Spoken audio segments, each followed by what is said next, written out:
Welcome to my channel medical laboratory technologies videos. आज जो topic मैं आप लोगों के साथ शेयर करने जा रही हूँ वो है वेस्ट गार्ड रूल्स।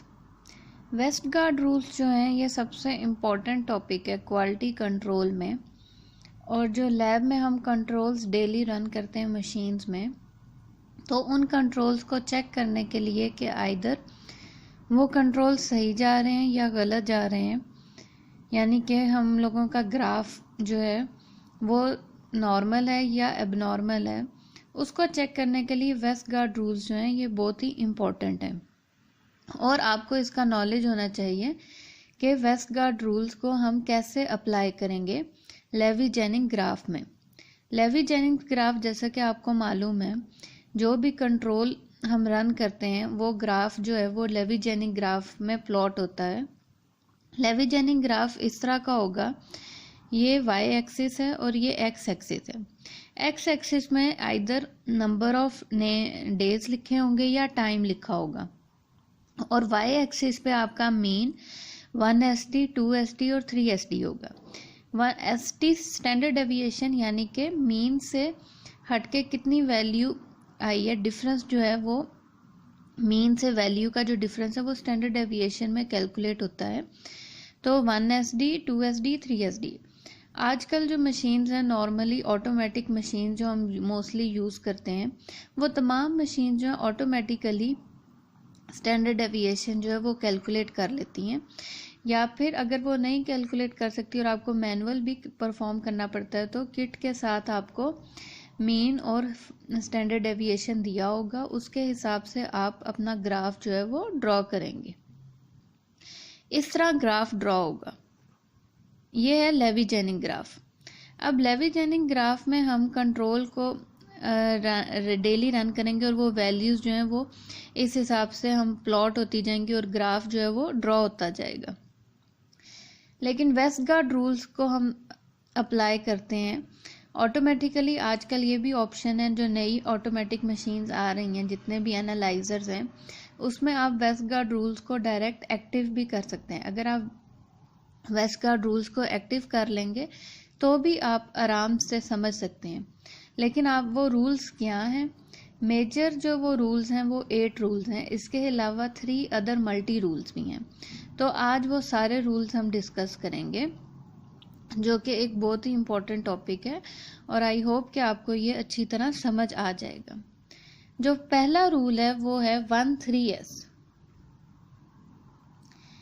13S क्या रेफर करता है कि 13S refers to a control rule that is commonly used with Levy-Jennings chart when the control limit are set as the mean plus 3S and the mean minus 3S।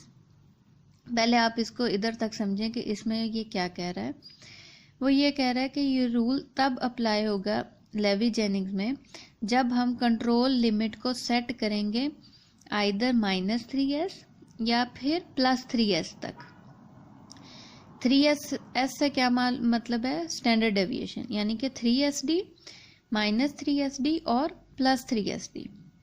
इस limit set के अंदर ये rule जो है ये apply होता है। लेकिन अब इस रूल में है क्या कि a run is rejected when single control measurement exceeds the mean plus 3S or the mean minus 3S control limit। इसमें वो ये कहता है कि ये जो रन है, यानी कि रन का मतलब कंट्रोल, ये कंट्रोल जो है ये रिजेक्ट हो जाएगा अगर कोई भी सिंगल कंट्रोल मेजरमेंट, यानी कि आपने कंट्रोल रन किया और वो एक मेजरमेंट जो है, एक वैल्यू जो है वो एक्सीड कर गई, यानी कि बढ़ गई है 3SD से, या तो वो -3SD से भी बढ़ गई है या फिर वो अगर +3SD से भी बढ़ गई है, तो ये जो है 13S रूल वायलेशन होगा, यानी कि ये रिजेक्ट हो जाएगा। अगर आप कंट्रोल रन करते हैं और आप देखते हैं कि आपने आज कंट्रोल रन किया है और उसकी वैल्यू जो है वो -3S से भी आगे चली गई है या फिर +3S से भी आगे चली गई है, तो उस सूरत में आपको कंट्रोल को दोबारा रन करना है, क्योंकि ये जो है ये कंट्रोल हम वेस्ट गार्ड रूल के मुताबिक ये वैल्यू जो है ये रिजेक्ट हो जाएगी। कि इस वैल्यू के मुताबिक आप अपने डेली सैंपल जो है वो रन नहीं कर सकते हैं। सेकंड रूल आता है 1-2S। 1-2S जो है वो रेफर करता है control rule that is commonly used with Levey Jennings chart when the control limit are set as the mean plus और -2S। यानी कि अब ये 2S से आपको ये चीज़ दिमाग में रखनी चाहिए कि वो क्या कह रहा है कि इसमें हम कंट्रोल की लिमिट्स को इस रूल को हम कब सेट करेंगे, जब कंट्रोल की लिमिट हमने सेट कर दी है आइदर -2SD तक या फिर +2SD तक। इस सूरत में ये रूल अप्लाई होगा। और in the original Westgard multi QC rule is used as a warning rule. ये जो रूल है इसको हम वार्निंग लेंगे, रिजेक्ट नहीं कर सकते। By two trigger careful inspection of the control data by following rejection rules.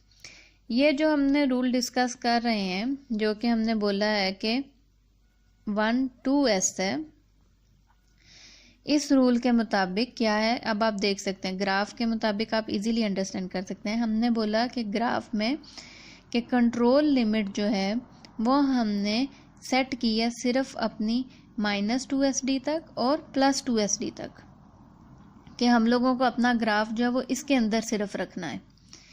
तो अगर 1-2S क्या है कि अगर कोई एक वैल्यू, 1 मीन्स 1 वैल्यू और 2S मीन्स 2SD, अगर एक वैल्यू कोई भी या तो वो एक्सीड हो रही है 2SD स्टैंडर्ड डेविएशन से ऊपर जा रही है, ये वैल्यू आइदर वो इस तरह ऊपर जा रही है +2SD या फिर वो इस तरह ऊपर जा रही है, इस तरह आ रही है -2SD से एक्सीड हो रही है, तो ये दोनों रूल जो हैं ये 1-2S होंगे।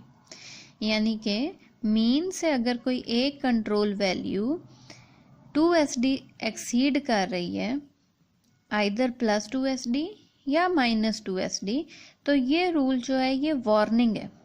यानी कि इसमें आप अपने कंट्रोल को एक्सेप्ट कर सकते हैं, लेकिन अगर आपकी नेक्स्ट डे भी वैल्यू 2SD से ऊपर जा रही है तो फिर ये रिजेक्शन हो जाएगा। यानी कि आपको नेक्स्ट डे अपने कंट्रोल को आइदर देखना पड़ेगा कि या तो कैलिब्रेशन एक्सपायर हुई है कि क्या ऐसा है जिसकी वजह से ये 2SD से वैल्यूज़ जो हैं ये ऊपर जा रही हैं। यानी कि 2SD से अगर सिंगल का वैल्यू कंट्रोल की एक्सीड हुई है तो ये जो है ये वार्निंग होगी, रिजेक्शन नहीं होगी। अभी जो लास्ट हमने पढ़ा है 1-3S, उसमें आपको याद होगा कि हमने पढ़ा था कि सिंगल कंट्रोल वैल्यू एक्सीड हो रही है आइदर -3SD से या +3SD से, तो इस सूरत में जो है वो रिजेक्शन होगी। लेकिन अगर हमने कंट्रोल लिमिट सेट की है 2SD आइदर -2SD और +2SD और एक सिंगल वैल्यू एक्सीड हुई है +2SD से या -2SD से, तो ये हमारे लिए वार्निंग है। अब नेक्स्ट रूल क्या है 2-2S। 2-2S जो है वो क्या है, रिजेक्ट होगा कब, when 2 consecutive control measurement exceed the same mean 2+ or minus or the same mean 2S or the same mean -2S control limit। अब यही बात है, इधर से आपको और अच्छा समझ आ जाएगा। अभी जैसा कि मैंने ऊपर डिस्कस किया था कि अगर एक वैल्यू जो है वो माइनस या +2SD से एक्सीड हुई है तो वो वार्निंग है। लेकिन अगर 2 कंसेक्टिव वैल्यूज़, यानी कि आपने लास्ट डे रन किया तो भी एक वैल्यू थी, लेकिन जब आप सेकेंड डे रन कर रहे हैं तो दोबारा दूसरी वैल्यू जो है वो भी 2SD से एक्सीड हो रही है, ये दोनों वैल्यूज़ या तो +2SD में भी आ सकती हैं या फिर ये -2SD में भी आ सकती हैं।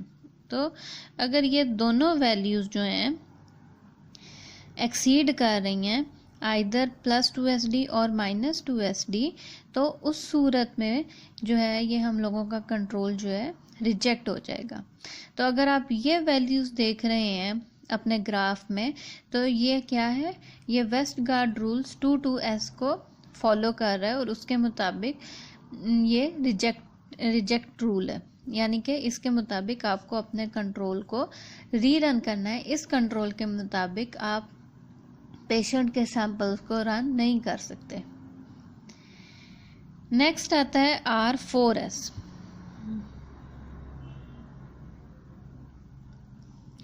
R4S क्या कहता है? R4S कहता है कि reject when one control measurement in a group exceed the mean plus 2s and another exceed the mean minus 2s. This rule should be interpreted within run. R4S क्या कहता है कि अगर आपने एक कंट्रोल वैल्यू रन की है और वो एक्सीड कर रही है मीन प्लस 2s से और नेक्स्ट जो है वो एक्सीड कर रही है मीन माइनस 2s से, तो वो भी रिजेक्शन रूल होगा। इससे आपको ज़्यादा अच्छी समझ आ जाएगी कि ये देखें, ये जो ग्राफ है, अगर आपने एक दिन कंट्रोल रन किया है तो वो एक्सीड हुआ है माइनस 2s से, तो अभी तो ये वार्निंग है। जैसे कि हमने पहले वेस्टगार्ड रूल अप्लाई किया, इसके मुताबिक ये 1-2s रूल अप्लाई हो रहा है। लेकिन अगर आप नेक्स्ट डे कंट्रोल रन कर रहे हैं और नेक्स्ट डे आप देख रहे हैं कि वो मीन माइनस 2s से डायरेक्ट वो वैल्यू चली गई है प्लस 2s पे, तो ये 2 और ये 2 टोटल कितना हो गया? 4s। यानी कि कितने SD तक गया? एक ये 2SD था और ये 2SD तक तो इस 2SD से इस 2SD तक कितने हो गए? 4SD। तो ये R4S रूल वायलेशन हो रहा है। तो इसके मुताबिक भी आपका नेक्स्ट डे जो है वो रिजेक्शन हो जाएगा कंट्रोल का वेस्टगार्ड रूल्स के मुताबिक, क्योंकि R4S रूल इसमें अप्लाई हो रहा है कि एक कंट्रोल वैल्यू एक दिन माइनस 2s थी और नेक्स्ट डे वो डायरेक्ट प्लस 2s तक चली गई है। तो इस सूरत में भी आपको अपना कंट्रोल जो है वो रिपीट करना होगा। You are not allowed to run patient sample. तो ये है R4S। अब नेक्स्ट आता है 4-1s। इसमें आप गौर करें, आपको 4-1s एक इम्पॉर्टेंट पॉइंट जो मैं आपको बताऊंगी जिससे आपको और अच्छी चीज़ समझ आएगी, कंसंट्रेशन इजी आपको हो जाएगा रूल को समझने में। जब भी आपसे कोई पूछता है कि 1-2s, 1-3s, 3-1s या 2-1s या 2-2s या 4-1s, तो इस सूरत में आपने सबसे पहले किस चीज़ पे गौर करना है कि आपसे s से पहले क्या चीज़ पूछी गई है। s से पहले 1 पूछा गया है, s से पहले 2 पूछा गया है या s से पहले 3 पूछा गया है। तो s का मतलब यही है स्टैंडर्ड डेविएशन। तो अगर 1s पूछा गया तो इसका मतलब है ये जो कंट्रोल लिमिट है ये स्टैंडर्ड डेविएशन 1SD1 तक है, आइदर -SD1 और आइदर -1SD। अगर इसी जगह पे 4-2s होगा, यानी वो तो रूल नहीं है लेकिन मैं एक एग्जांपल दे रही हूँ, या 1-3s होगा जैसे कि हमने पहले डिस्कस किया 1-3s, तो ये क्या है? ये कंट्रोल लिमिट थी 1-3s, यानी कि ये कंट्रोल लिमिट कौन सी थी कि with in limit of 3SD। और एक हमने कंट्रोल पढ़ा 1-2s जो कि वार्निंग रूल था। तो अब ये कंट्रोल लिमिट कब तक है? 2SD तक। तो आप इस चीज़ पे को ज़रूर तवज्जो दें कि आपसे किस SD के मुतालिक वो रूल पूछ रहा है। तो अब आ रहा है 4-1s। 4-1s से आपको ये समझ आ जानी चाहिए कि इसमें किस SD की बात हो रही है। इसमें किस स्टैंडर्ड डेविएशन की बात हो रही है? इसमें SD1 की बात हो रही है, आइदर मीन +1SD और आइदर मीन -1SD। तो इस सूरत में वो क्या पूछ रहा है? इस सूरत में वो बता रहा है 4-1s रूल क्या कहता है। 4-1s रूल कहता है कि 4-1s रूल भी रिजेक्शन रूल होगा अगर 4 कंसेक्टिव वैल्यूज़ जो हैं वो एक्सीड कर रही हैं आइदर -1SD से या और आइदर +1SD से।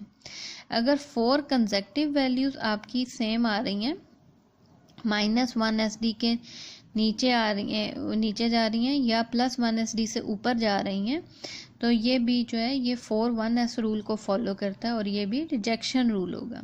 तो एटलीस्ट 4 वैल्यूज़। सही है। अभी तक हमने क्या डिस्कस किए हैं रूल, एक दफ़ा हम दोबारा रिवाइज कर लेते हैं।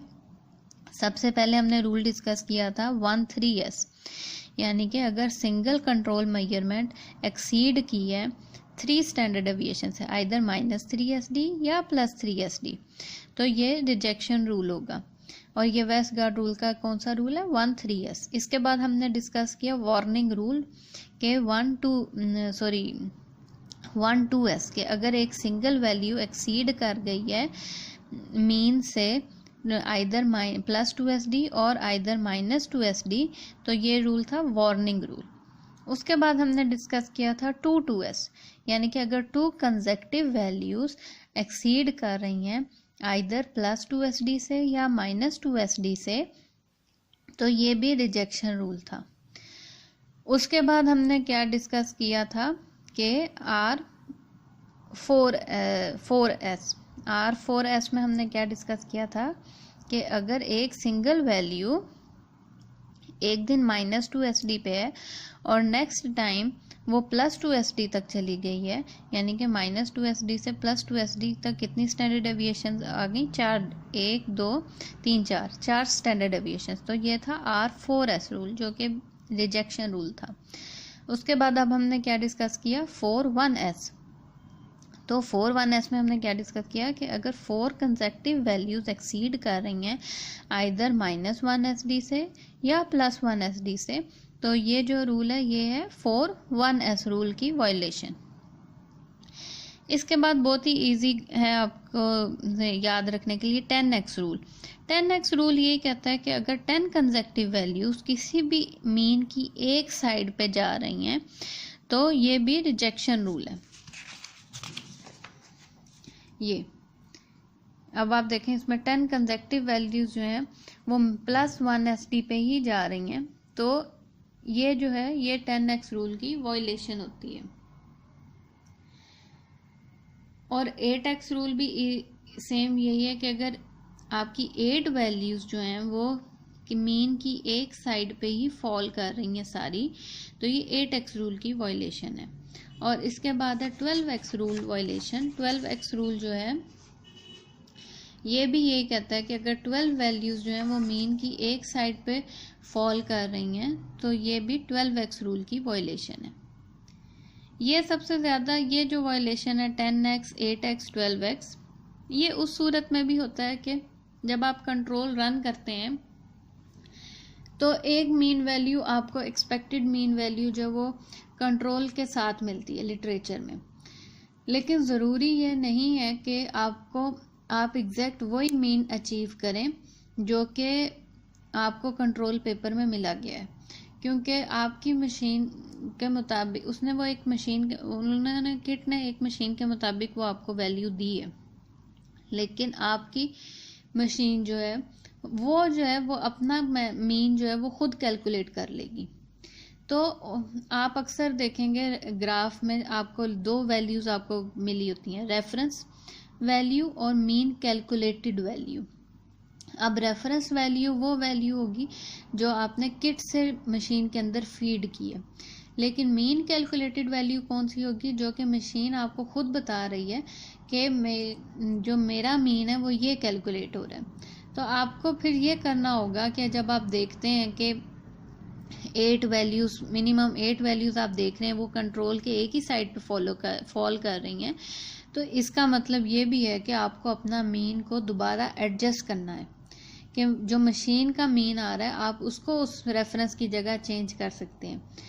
फिर हाँ, उसके बाद अगर आप देखते हैं कि आपने मीन चेंज किया और उसके बाद फिर बहुत ज़्यादा डिस्टर्बेंस आ रही है आपके कंट्रोल के ग्राफ में, तो उसका मतलब ये है कि आइदर जो है आपके कोई ना कोई रिएजेंट जो है वो चेंज करने वाला है, या आपने लॉट नंबर भी चेंज की है तो आपने कैलिब्रेशन दोबारा नहीं की। तो आप अपनी वो फिर असेसमेंट करें कि किस जगह पे आपका एरर आ रहा है जिसकी वजह से ये रूल जो हैं ये अप्लाई हो रहे हैं। के अलावा 3 अदर मल्टी कॉमन रूल्स हैं जो हैं कि 2 ऑफ 3 2s। अब 3 2s से आपको पहले तो आपको ये याद रखना है 2s यानी कि स्टैंडर्ड डेविएशन 2sd की बात हो रही है। तो अब 2 ऑफ 3 से आपको इजीली समझ आ जाना चाहिए यानी कि 3 वैल्यूज़ में से 2 वैल्यूज़। तो अब आप समझ जाएं, rejects when 2 out of 3 control measurement exceed the same mean plus 2s और mean minus 2s control limit. अब इसमें वो क्या कहता है, इसमें वो कहता है कि अगर 3 में से 2 वैल्यूज़ जो हैं वो 2sd से ऊपर जा रही हैं। अब आप इधर से समझ जाएं कि ये अगर ये ग्राफ आपको ऐसा समझाने के लिए ग्राफ है, तो इधर से आपको समझ आना चाहिए कि 3 में से 2 वैल्यूज़ वो कह रहा है कि अगर 2sd से ऊपर जा रही हैं। अब इसका ये मतलब नहीं है कि 2sd से, अब अगर वो इस ग्राफ में आपको दिखा रहा है कि प्लस 2sd से ऊपर जा रही हैं तो वो लाजमी प्लस 2sd से ऊपर जा रही होंगी, नहीं। अगर वो 3 वैल्यूज़ जो हैं वो इस तरह भी हो सकती हैं कि एक वैल्यू ये है और इसमें से 2 वैल्यूज़ जो हैं वो माइनस 2sd से ऊपर जा रही हैं। तो इस सूरत में ये जो है ये रिजेक्ट होगा कि 3 आउट ऑफ 2 वैल्यूज जो हैं वो एक्सीड हो गई हैं या तो माइनस 2sd से या प्लस 2sd से। तो ये रूल तब अप्लाई होगा, रिजेक्शन रूल। ठीक है, अब आपको अच्छी तरह समझ आ गई कि 3 वैल्यूज़ में से 2 वैल्यूज़ अगर एक्सीड हो रही हैं माइनस 2sd या प्लस 2sd से, तो उस सूरत में ये रूल अप्लाई होगा 2 ऑफ 3 2s। अब आपको ये रूल और आसानी से समझ आ जाना चाहिए 3 1s। हमने सबसे पहले कौन सा रूल डिस्कस किया था, 1 3s। तो अब आपको अच्छी तरह समझ आएगा डिफरेंस 1 3s और 3 1s। अब आप इस रूल में सॉरी, सबसे पहले आप ये देखें, अगर आपसे कोई डिफरेंस पूछता है स्पेशली वाइवे में या एग्ज़ाम में, या फिर आजकल अगर आप किसी भी अच्छी लैब्स के, जो बड़े अच्छे हॉस्पिटल्स की लैब्स हैं स्पेशली, उनमें अगर आप इंटरव्यू देने के लिए जा रहे हैं या अगर आप स्पेशली गल्फ़ के लिए अप्लाई कर रहे हैं इंटरव्यू के लिए, तो आजकल आपसे ये वेस्ट गार्ड रूल्स टॉपिक जो है वो लोग लाजमी आपसे इसके बारे में क्वेश्चन करते हैं। तो अगर आपसे वो एग्ज़ामिनर जो है वो अगर आपसे क्वेश्चन करता है कि what is the difference between 1 3s rule and 3 1s rule, तो इससे आपको सबसे पहले तो आपको कंसंट्रेट करना है कि वो क्या बोल रहा है। 1 3s यानी कि वो स्टैंडर्ड डेविएशन 3 की लिमिट की बात कर रहा है, और 3 1s यानी कि वो स्टैंडर्ड डेविएशन 1 की बात कर रहा है, SD1। तो 3 1s क्या होगा, 3 1s से आपको इजीली समझ आ जाना चाहिए कि SD1 की बात हो रही है, और आइदर ये -1sd भी हो सकता है और आइदर ये +1sd कंट्रोल लिमिट भी हो सकती है। तो और 3 यानी कि 3 कंसेक्टिव वैल्यूज़, तो आप उसको आराम से बता सकते हैं कि this rule apply when 3 consecutive values of control measurement exceed the same mean +1s or the mean -1s control limit. In that time this 3 1s rejection rule will apply. और 1 3s क्या था, when the single control value will exceed the control limit -3 plus s or 1 3 plus s, that was also the rejection rule. तो ये अब आपको अच्छी तरह फ़र्क समझ आ गया होगा 1 3s का भी और 3 1s का भी। यानी कि अब आप अच्छी तरह समझ जाएं 3 1s में क्या है कि 3 1s में ये है कि अगर 3 वैल्यूज़ जो हैं वो -1sd या +1sd लिमिट से एक्सीड हो रही हैं यानी कि उससे ऊपर जा रही हैं, तो ये रूल तब अप्लाई होगा। इससे आप ये अच्छी तरह ग्राफ से भी समझ सकते हैं कि वो दिखा रहा है कि 3 वैल्यूज़ हैं ये -1sd से एक्सीड कर गई हैं। यही 3 वैल्यूज़ जो हैं ये अगर इस जगह पे भी होंगी, यानी कि +1 SD से भी होंगी, ऊपर एक्सीड कर रही होंगी तीनों वैल्यूज़, तो ये रूल तब अप्लाई होगा, वायलेशन रूल। और 6x जो है, जैसे कि हमने पहले रूल डिस्कस किए हैं, 8x और 10x और 12x सेम है कि अगर कंसेक्टिव 6 वैल्यूज़ जो हैं वो फॉल हो रही हैं किसी भी एक साइड पे, तो one side of the mean, तो ये 6x रूल की वायलेशन होगी। यही 6 वैल्यूज़ जो हैं ये अगर इस साइड पे भी एक्सीड हो रही हैं तो ये भी उसकी वायलेशन होगी। उसके बाद आता है 9x। 9x रिजेक्ट करता है when 9 consecutive values of control measurement will fall on the one side of the mean। और ये अब आप देख सकते हैं। इसके बाद है 7t। 7t जो है ये बहुत ही एक इम्पॉर्टेंट रूल है आपको समझने के लिए। t से आपको क्या समझ आनी चाहिए कि ये बात हो रही है ट्रेंड की। अब 7t rejects when 7 control measurement trend in same direction, progressively higher और progressively lower। ये रूल तब अप्लाई होगा, रिजेक्शन वायलेशन रूल होगा वेस्टगार्ड के मुताबिक, अगर आपकी 7 कंट्रोल मेजरमेंट जो हैं वो एक ही प्रोग्रेसिवली हायर, यानी कि प्रोग्रेसिव का मतलब होता है कि वो एक ही डायरेक्शन में, या तो एक ही, अब आप देख रहे हैं, या तो ये एक ही डायरेक्शन में अगर ऐसे ऊपर जा रही हैं तो ये भी रूल आपका जो है ये वायलेशन है, कंट्रोल यानी कि आपका जो है वो सही नहीं जा रहा है। इसी तरह अगर ये वैल्यू इसी तरह प्रोग्रेसिवली ऐसे आ रही हैं तो ये भी, यानी कि लोअर साइड पे, तो ये भी 7t ट्रेंड को शो कर रही हैं।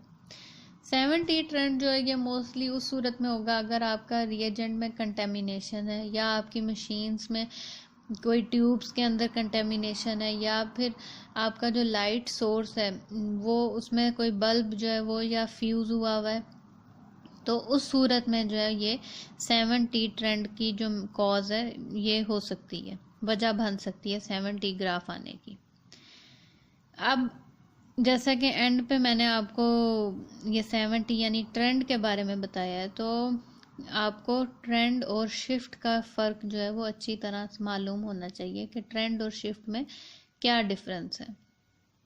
तो अब मैं आपको बताऊंगी कि ट्रेंड और शिफ्ट का डिफरेंस क्या है, तो आपको 7t रूल जो है वो और अच्छी तरह समझ आ जाएगा। शिफ्ट किसे कहते हैं? शिफ्ट कहते हैं sudden change of values from one level of control chart to N other.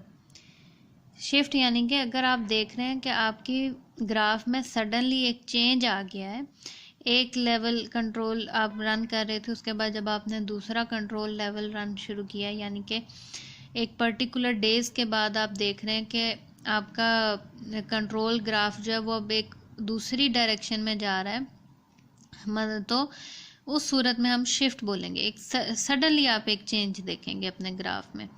तो ये किस सूरत में होता है कि अगर आपने लॉट नंबर चेंज किया और कैलिब्रेशन नहीं की है, तो ये जो शिफ्ट की मेन कॉज जो है वो ये है।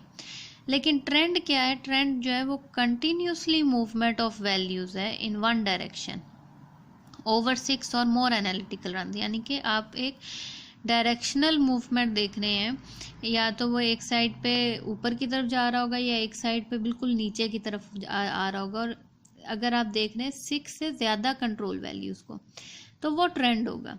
अब आपको समझ आ जाना चाहिए कि shift is the sudden change but trend is the continuous movement of values.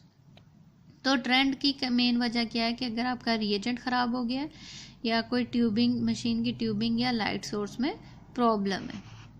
ये शिफ्ट और ट्रेंड को समझाने के लिए मैंने एक बहुत रफ सा ग्राफ ड्रॉ किया है, जिसके लिए मैं रियली सॉरी बोलती हूँ, लेकिन ये जस्ट आपको एक आइडिया देने के लिए कि आप, जैसे कि अभी हमने शिफ्ट और ट्रेंड को डिस्कस किया, तो शिफ्ट में हमने जैसे कि डिस्कस किया कि आप एक सडन चेंज देखेंगे, यानी कि अगर आपका ग्राफ ऐसे जा रहा था और आप सडनली देखते हैं वो ऐसे बिल्कुल ऐसे आ गया, यानी कि एक डिफरेंस है, लेकिन उसके बाद वो बिल्कुल ऐसे सही जा रहा है, तो ये जो सडन चेंज था ये शिफ्ट होगा।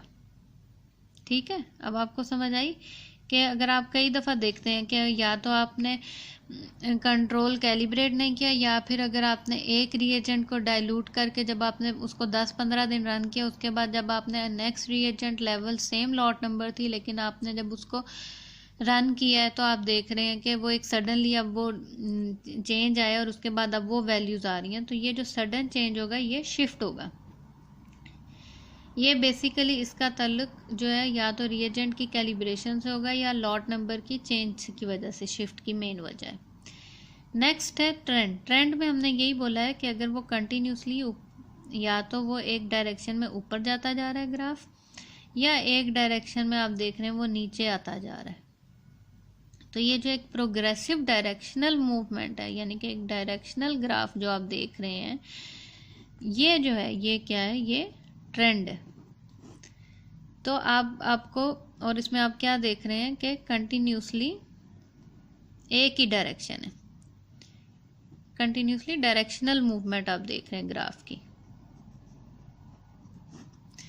तो ये जो चीज़ है अब आपको अच्छी तरह समझ आ जानी चाहिए शिफ्ट और ट्रेंड में। शिफ्ट में हमने एक सडन चेंज देखा था, जबकि ट्रेंड में हम कंटिन्यूसली डायरेक्शनल मूवमेंट देख रहे हैं। तो इससे आपको जो हमने एंड पे एक रूल डिस्कस किया था 70 रूल, उसकी भी आपको अब अच्छी तरह समझ आ गई होगी। तो ये था फ्रेंड्स वेस्टगार्ड रूल्स, जो कि बहुत ही इम्पोर्टेंट रूल्स हैं, ना सिर्फ थ्योरी पॉइंट ऑफ व्यू से बल्कि प्रैक्टिकल पॉइंट ऑफ व्यू से। अब आप जब भी अपने लेवी-जेनिंग ग्राफ को मशीन्स में चेक करेंगे, स्पेशली बायोकेमिस्ट्री ग्राफ्स और हेपेटाइटिस, ये इम्यूनो एसे ग्राफ और हार्मोन्स के ग्राफ को, तो आई होप कि अब आप अगर वेस्टगार्ड रूल्स को दिमाग में रखते हुए आप ग्राफ को अच्छी तरह समझ सकते हैं कि हम लोगों का ग्राफ जो है वो बिल्कुल ठीक जा रहा है, या कोई वो रूल, कोई इसमें हमने कोई वैल्यू जो है वो ग्राफ को रिजेक्ट तो नहीं कर रही। तो इस सूरत में आप अपने कंट्रोल को करेक्ट कर सकते हैं, या अपने जो आपकी जो एरर्स होंगे मशीन में या आपकी सैम्पलिंग में, यानी कि प्री एनालिटिकल स्टेज और एनालिटिकल स्टेज को देखने के लिए वेस्टगार्ड कंट्रोल के हिसाब से वेस्टगार्ड रूल जो है ये बहुत ही इम्पोर्टेंट है। और आई होप कि आपको अच्छी तरह समझ भी आ गए होंगे कि हमने जो ये वेस्टगार्ड रूल्स अप्लाई किए हैं। अगर आपको इसके मुतालिक कोई भी क्वेश्चन पूछना हो तो आप कमेंट में ज़रूर लिखें। मेरा रिप्लाई थोड़ा लेट होगा लेकिन ज़रूर होगा। तो थैंक यू सो मच। और